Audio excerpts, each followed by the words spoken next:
পঞ্চায়ত নিৰ্বাচনত উজলি উঠিল বিহপুৰীয়াৰ এজন কৰ্মোদ্যমী যুৱক। বিহপুৰীয়া বিধানসভা সমষ্টিৰ অন্তৰ্গত বৰবালি চমুৱা গাঁও পঞ্চায়তত ৱাৰ্ড মেম্বাৰ হিচাপে নিৰ্বাচিত হয় ৰঞ্জন হাজৰিকা।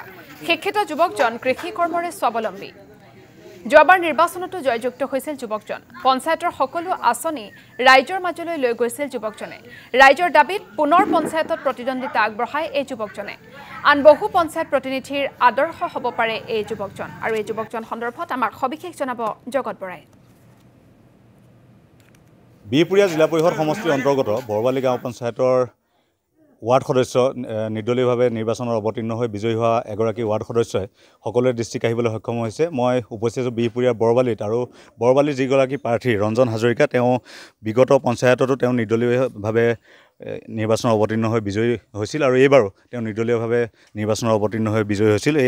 এখেতৰ কথা ক'বলগীয়া মূল কাৰণটো হ'ল প্ৰ'টিন টাইমৰ দৰ্শকক জনাই দিছে যে সাহিত্য চৰ্চাৰ লগে লগে কৃষি কৰ্মেৰে স্বাৱলম্বিতা পথ অগ্ৰসৰ হোৱা এইগৰাকী ৰঞ্জন হাজৰিকাই পুনৰবাৰ পঞ্চায়ত নিৰ্বাচনত জয়ী হৈছে। আপোনাক পোনপ্ৰথমে অভিনন্দন জনাইছোঁ প্ৰ'টিন টাইমৰ তৰফৰ পৰা। আপুনি সাহিত্য চৰ্চাৰ লগে লগে কৃষি কৰ্মতো জড়িত, তাৰ পাছতো ৰাজনৈতিক ক্ষেত্ৰখনলৈ আহিলে। হয়, নিশ্চিতভাৱে মই বৰবালি গাঁও পঞ্চায়তৰ যি ১ নং দফলা পথাৰ ৱাৰ্ডৰ পৰা বিগত সময়ছোৱাত মই প্ৰতিদ্বন্দ্বিতা কৰি জয়লাভ কৰিছিলোঁ, আৰু জয়লাভ কৰাৰ অন্তত মই ৰাইজৰ সেৱা কৰিবলৈ সক্ষম হৈছিলোঁ।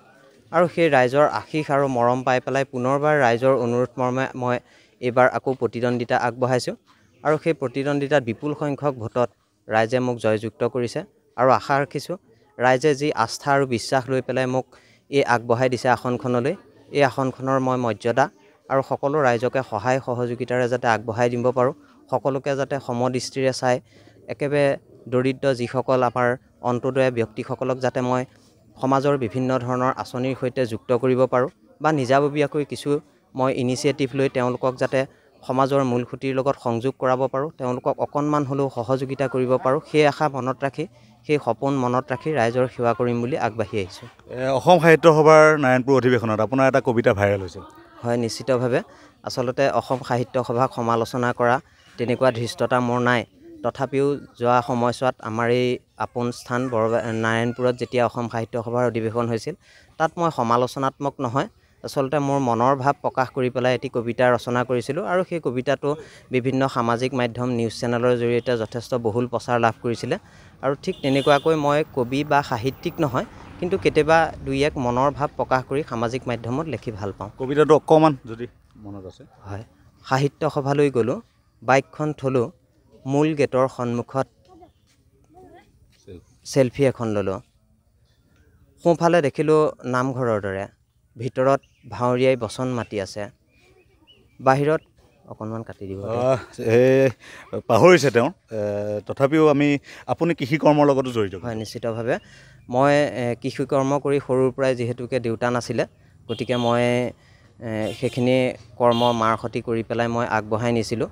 আৰু এতিয়া হয়তো সামাজিক ক্ষেত্ৰখনৰ লগত জড়িত হৈ পৰাৰ লগে লগে হয়তো কিছু ব্যাঘাত জন্মিছে, তথাপিও মোৰ এটা সপোন আছে যে কৃষি ক্ষেত্ৰৰ জৰিয়তে আমি যিহেতুকে আত্মনিৰ্ভৰশীল হ'বই লাগিব। আৰু মই যিহেতু সমাজৰ কাম কৰোঁ, মই যদি নিজাববীয়াকৈ মোৰ নিজক যদি আত্মসংস্থাপিত কৰিব পাৰোঁ, মই ৰাজনীতি এনেকুৱা দৃষ্টিভংগীৰে কৰা নাই যে পঞ্চায়তৰ ক'ৰবাত নিৰ্বাচিত হৈ মই সেয়া কিবা মই নিজৰ স্বাৰ্থৰ কাৰণে মই ব্যৱহাৰ কৰিম।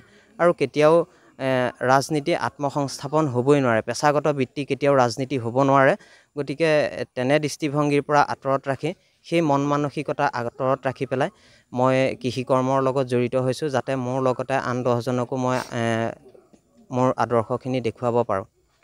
নিশ্চয় মন কৰিবলগীয়া কথাটো হ'ল যে তেওঁ কৃষি কৰ্মৰ লগতে ৰাজনৈতিক ক্ষেত্ৰখনো বাছি লৈছে, আৰু আমাৰ লগত এগৰাকী স্থানীয় যুৱক আছে, শিক্ষিত এগৰাকী যুৱক ৰাজনীতিলৈ আহিছে। কেনে ভাৱ হয়? হয়, আমি খুব আগ্ৰহী। তেখেতে আগতে বিগত বৰ্ষত যিদৰে কামখিনি কৰি গ'ল, এতিয়া আগন্তুক যি 5টা বৰ্ষ তেখেতে পাব, তেখেতে যাতে সকলোৱে ধুনীয়াকৈ চলাই নিব পাৰে, আৰু আমাৰ যিটো ৱাৰ্ড হয় আগতকৈ যাতে আৰু জাগত জিলিকা কৰিব পাৰে। আৰু তেখেতে এজন শিক্ষিত একদম উদীয়মান যুৱক, গতিকে আমি ভাবোঁ আৰু বহুত ধৰণৰ বেছিকৈ আগুৱাই লৈ যাব বুলি। তেওঁ কিন্তু মন কৰিবলগীয়া কথা যে ধন্যবাদ জ্ঞাপন কৰিছোঁ।